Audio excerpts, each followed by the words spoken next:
Hi friends, welcome to Aditya arts classes. Aditya arts classes में अहाँ मित्र सबके स्वागत करै छी।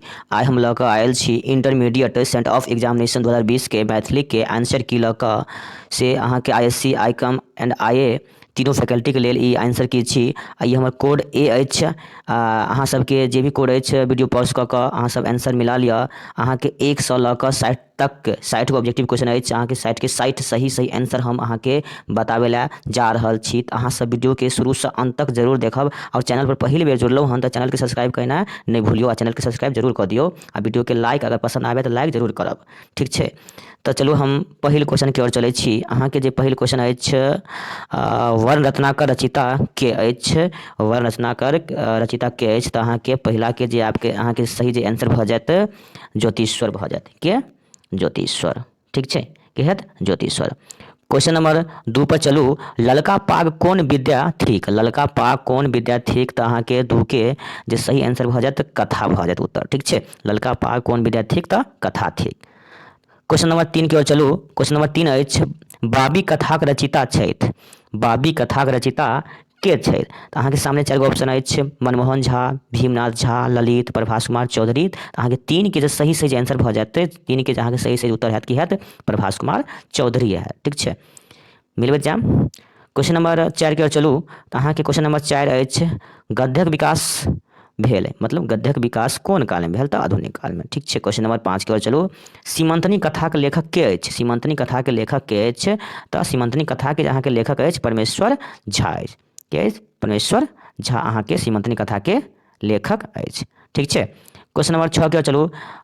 दुर्गानाथ झा शीर्षक दुर्गानाथ झा शीर्ष रचना अछि। हिनक नाम छी दुर्गानाथ झा। शीर्ष हिनकर रचना कोन अछि। अहाँके सामने 4 गो ऑप्शन अछि हाथीक दाँत, रूना, ओवरलोड आ मैथिलिक साहित्य में नचारी।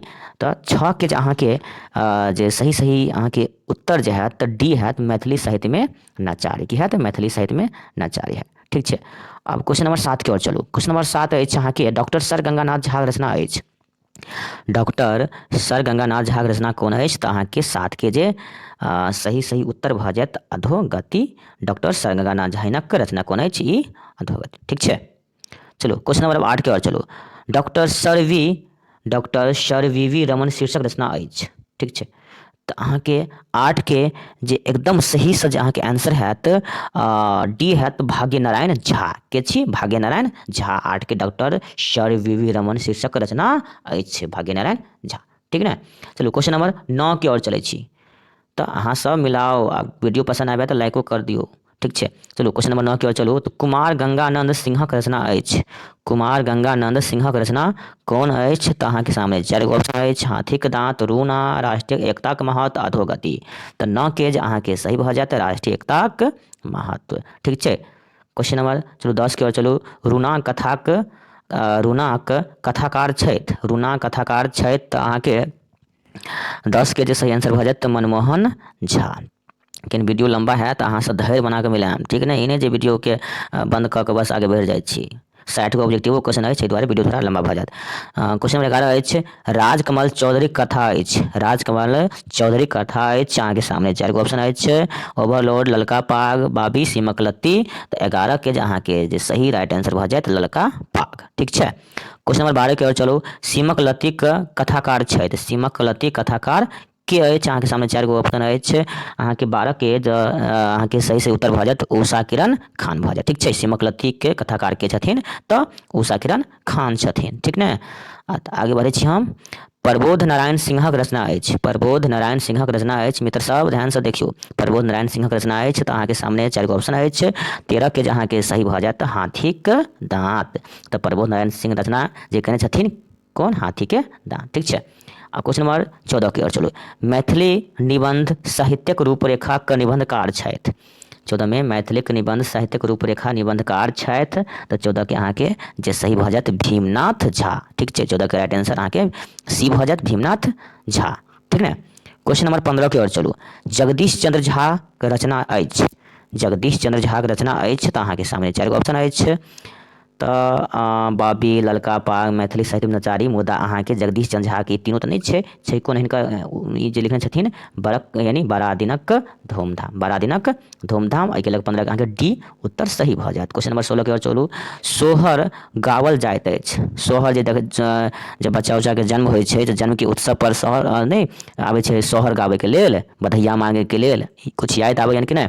तऽ अहाँके 16 के जे सही उत्तर भऽ जायत बालकक जन्म पर। ठीक छै, तऽ 16 के अहाँके सही आंसर की भऽ जायत? सी भऽ जायत, बालकक जन्म पर। क्वेश्चन नंबर 17 के ओर चलू। हर्षनाथ झा कविता अछि। हर्षनाथ झा कविता अछि तऽ हिनक कविता इएह छै सोहर। ठीक छै, तऽ अहाँके 17 की भऽ जायत आंसर? बी भऽ जायत, एकदम सही। चलू 18 पर चलै छी। जानकी परिणय शीर्षक कविता कतयसँ लेल गेल अछि? जानकी परिणय शीर्षक कविता कतयसँ लेल गेल अछि? तऽ 18 के जे अहाँके जे सही भऽ जायत उत्तर रमेश्वर चरित्र मिथिला रामायणसँ। कतयसँ? रमेश्वर चरित्र मिथिला रामायणसँ लेल गेल अछि। बिंदास भऽ कऽ मिलाबू, एगो आंसर गलत नहि भऽ सकैत अछि। चलू आब 19 नंबर क्वेश्चन पर चलै छी। गोविंद दासक रचना अछि। गोविंद दासक रचना अछि तऽ अहाँके सामने 4 गो ऑप्शन अछि। तऽ अहाँके गोविंद दासक रचना जे छै कुसुम वंदना हिनक रचना छी। कोन? कुसुम वंदना। ठीक छै। क्वेश्चन नंबर 20 की ओर चलू। नूतन स्वर शीर्षक कवि छथि। नूतन स्वर शीर्षक कवि छथि अहाँके 20 के सही आंसर अहाँके गोविंद झा भऽ जायत, बी सही उत्तर। चलू क्वेश्चन नंबर 21 की ओर चलू। बाल लीला में कोन देवताक लीला अछि? तऽ जानिते छियै भगवान कृष्णके लीला देखने हैब अहूँ सब। तऽ किनकर छै? तऽ भगवान कृष्णके। तऽ ठीक छै, बाल लीला में कोन देवताक लीला अछि? तऽ कृष्णके। चलू आगे चलू। क्वेश्चन नंबर 22 के ओर चलै छी। तऽ चिनगी शीर्षक कविताक रचिता छथि। चिनगी शीर्षक कविताक रचिता छै तऽ 22 के अहाँके जे सही उत्तर भऽ जायत काशीनाथ झा किरण, यानी 22 के बी सही उत्तर। चलू 23 के ओर चलै छी। मित्र सब ध्यानसँ देखियौ। मनबोधक रचना अछि। मनबोधक रचना अछि अहाँके 13 के जे भऽ जायत सही उत्तर बाल लीला जे छै मनबोधक रचना छै। ठीक छै। चलू आब 24 पर चलू। लाल दासक रचना अछि। लाल दासक रचना अछि तऽ मित्र सब अहाँके 24 के जे सही भऽ जायत जानकी परिणय। लाल दासक रचना के अछि जानकी परिणय। ठीक छै। चलू क्वेश्चन नंबर 25 पर। छुतहर शीर्षक कविताक रचिता छथि।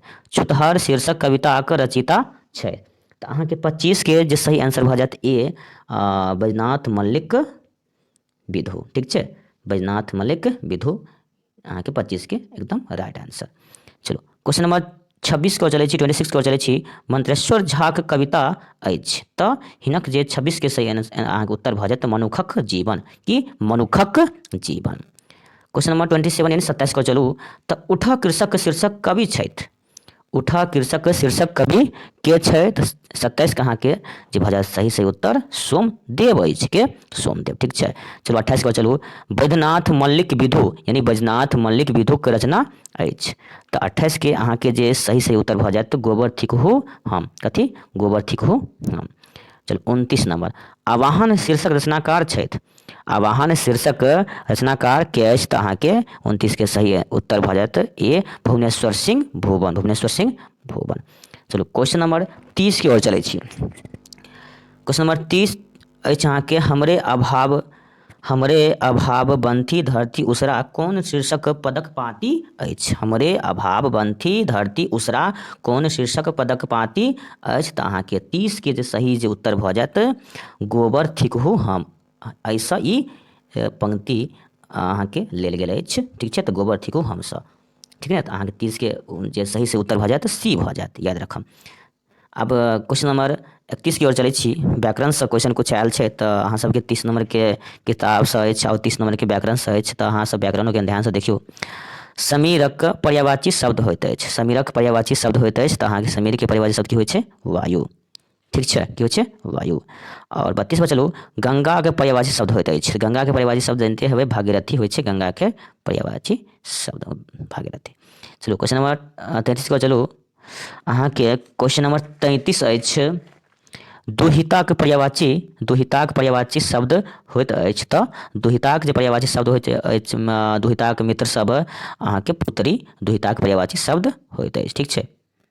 चलू क्वेश्चन नंबर 34 पर चलू। ललामक पर्यायवाची शब्द की होइत अछि? ललामक पर्यायवाची शब्द की होइत अछि तऽ ललामक जे पर्यायवाची शब्द मित्र सब होइए अहाँके सुंदर तो 34 के अहाँ के ए उत्तर सही। अब 35 पर चलू, नरेशक पर्यायवाची शब्द होइत अछि। नरेशक पर्यायवाची शब्द होइ छै अहाँके राजा, की होइ छै राजा। तो 35 के अहाँ के सही उत्तर ए भऽ जायत। चलू 36 पर चलै छी। अहाँ के आस्तिकक विपरार्थक शब्द होइत अछि। बहुत आसान अछि। आस्तिकक विपरार्थक शब्द अछि तऽ की शब्द होइत अछि तऽ नास्तिक। की होइ छै नास्तिक। चलो 37 पर चलै छी। विजयक विपरार्थक शब्द होइत अछि। कथी के विजयक विपरार्थक शब्द होइत अछि अहाँके पराजय। तो 37 के अहाँके भऽ जायत ए पराजय। चलो अहाँ 38 पर चलू। यौगिकक विपरार्थक शब्द होइत अछि। यौगिकक विपरार्थक शब्द की होइ छै कन जानते छी, बहुत आसान होइ छै भोगी। योगी के भोगी, ठीक छै विपरार्थक शब्द। चलू आब क्वेश्चन नंबर 39 पर चलू। उत्तरतिक विपरार्थक शब्द होइत अछि। तो अहाँ के 39 के जे अहाँ के जे सही उत्तर भऽ जायत ए अवंती, ठीक छै। 40 पर चलू। गरल के विपरार्थक शब्द अहाँ के की होइत अछि तऽ 40 के जे अहाँ के जे भऽ जायत अहाँ के ए भऽ जायत यानी अमृत, की हेतै अमृत। चलू 41 पर चलू। रजनीशक संधि विच्छेद होइत अछि। तऽ अहाँ के रजनीशक जे संधि विच्छेद होइत अछि 41 के अहाँ के भऽ जायत बी रजनी प्लस ईस, रजनीश, ठीक छै। तो 41 के अहाँ की भऽ जायत अहाँ के सही उत्तर बी भऽ जायत। चलू मित्र सब आगे बढ़ू। रामेश्वरक संधि विच्छेद होइत अछि। रामेश्वरक संधि विच्छेद की होइत अछि मित्र सब तऽ 42 के अहाँ के जे सही उत्तर भऽ जायत सी भऽ जायत रमाजोर ईश्वर रामेश्वर, ठीक छै। चलू क्वेश्चन नंबर 43 पर चलू। महेशक संधि विच्छेद होइत अछि। महेशक संधि विच्छेद होइत अछि तऽ 43 के अहाँ के जे एकदम सही उत्तर भऽ जायत महाजोर ईश महेश, ठीक छै 43 के ए। 44 पर चलू। स्वागत संधि विच्छेद होइत अछि।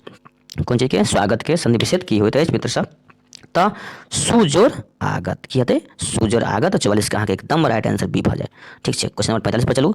निष्फलक संधि विच्छेद होइत अछि। कोन चीज के निष्फलक संधि विच्छेद होइत अछि तऽ अहाँ के 45 के जे एकदम सही राइट आंसर अछि निष्फलक निजोर फल। तो 45 के अहाँ के भऽ जायत उत्तर सी, ठीक छै। चलो क्वेश्चन नंबर 46 पर चलू। विद्यालयक संधि विच्छेद होइ छै यानी 33 बहुत आसान अछि। विद्यालय के संधि विच्छेद की होइ छै विद्याजोर आलय, ठीक छै। चलू क्वेश्चन नंबर 47 पर चलू। कविश्वरक संधि विच्छेद होइत अछि। कविश्वरक संधि विच्छेद होइत अछि तो 47 के अहाँके भऽ जायत ए कविजोर ईश्वर, ठीक छै कविजोर ईश्वर। 47 के ए एकदम सही उत्तर। 48 पर चलू। माफ करब। गिरेंद्रक संधि विच्छेद होइत अछि। 48 के अहाँ के एकदम जे सही आंसर अछि सही उत्तर हैत अहाँ के 48 के ए गिरिजोर इंद्र, ठीक छै गिरिजोर इंद्र। चलू अब 49 पर। चंद्रोदयक संधि विच्छेद होइत अछि। तो 49 के अहाँ के जे एकदम राइट आंसर भऽ जायत डी हैत, यानी हम स्लाइड ऊपर कऽ लै छी। तो 49 के अहाँ के भऽ जायत डी चंद्रजोर उदय चंद्रोदय, ठीक छै। 50 पर चलू। प्रत्येक शब्दक संधि विच्छेद होइत अछि। प्रत्येक शब्दक संधि विच्छेद होइत अछि तो 50 के जहाँ के एकदम राइट आंसर अछि ए भऽ जायत प्रतिजोर एक, प्रतिजोर एक के अहाँ के छी प्रत्येक के संधि विच्छेद, ठीक छै। चलू अब 41 पर चलै छी। पोखरी के पर्यायवाची शब्द होइत अछि। पोखरी के पर्यायवाची शब्द की होइ छै मित्र सब जानते छी की होइ छै जलाशय। खूब नहेने है पोखरि में जाकर डुबकी मारि मारि। चलू ठीक छै नहीं नहेलिए कोनो बात नहीं, मौका मिलता जाकर नहा लेब। चलू अहाँ के 52 52 नंबर के क्वेश्चन अछि। दिनक पर्यायवाची शब्द होइत अछि। दिनक पर्यायवाची शब्द होइत अछि तो अहाँ के इहो बहुत आसान क्वेश्चन अछि। दिनक पर्यायवाची शब्द की होइ छै दिवस, ठीक छै की होइ छै दिवस होइ छै।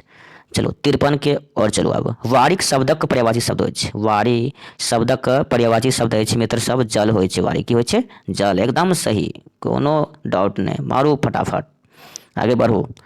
और आगे वाला समय में यह प्रकार के अहाँ के हम आंसर की सब लऽ कऽ अयबै अगला चैप्टर आब लऽ कऽ आबैवला छी तो चैनल के सब्सक्राइब जरूरे कऽ दियौ, किया तऽ जखनी वीडियो अपलोड करब अहाँ सबके नोटिफिकेशन सबसे पहले मिलत, ठीक छै।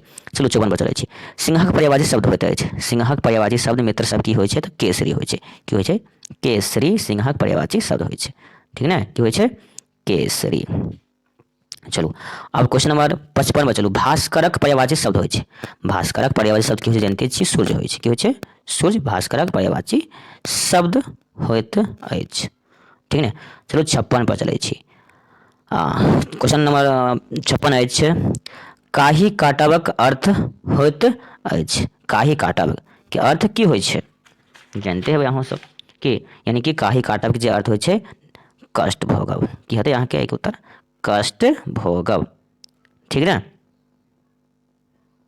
चलो क्वेश्चन नंबर 57 पर चलो 57 पर बातक ध्वनि के अर्थ की होइ छै। बातक ध्वनि खाली बाते गप्पे नहीं कहै छै गन गप्पी जे होइ छै कहै छै खाली बाते लिअ एकरासँ यानी कि गप्पी। तो यह अहाँके 57 के 57 के अहाँके बी सही उत्तर भऽ जायत। चलू क्वेश्चन नंबर 58 अछि 58 अछि लंक लंक लेबक अर्थ लंक लेबक अर्थ नहीं कहै छै लंक लऽ कऽ भागि जो कहै छै लंक लऽ कऽ भागि जेबो याद यऽ कि नहीं बचपन में कहते हेबै जे नहीं देखबै आ लंक लऽ कऽ भागि जेबो कन तऽ 58 के अहाँके की हेतै भागी जायब। तऽ 58 के अहाँके एकदम सही उत्तर बी भऽ जाय। ठीक छै।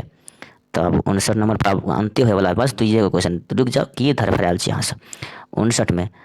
हाँ ध्यान दियौ पानी राखबक अर्थ होइत अछि।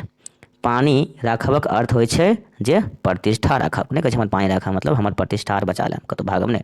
चलो 60 नंबर में टांग अड़ायब के अर्थ की होइ छै। तऽ टांग अड़ायब कोनो काम बाधा जे कहै छै तोरा काम में टांग अड़ा देबो करऽ नहीं देबो नहीं करबो नहीं करऽ देबो मतलब कि बाधा देब। ठीक छै।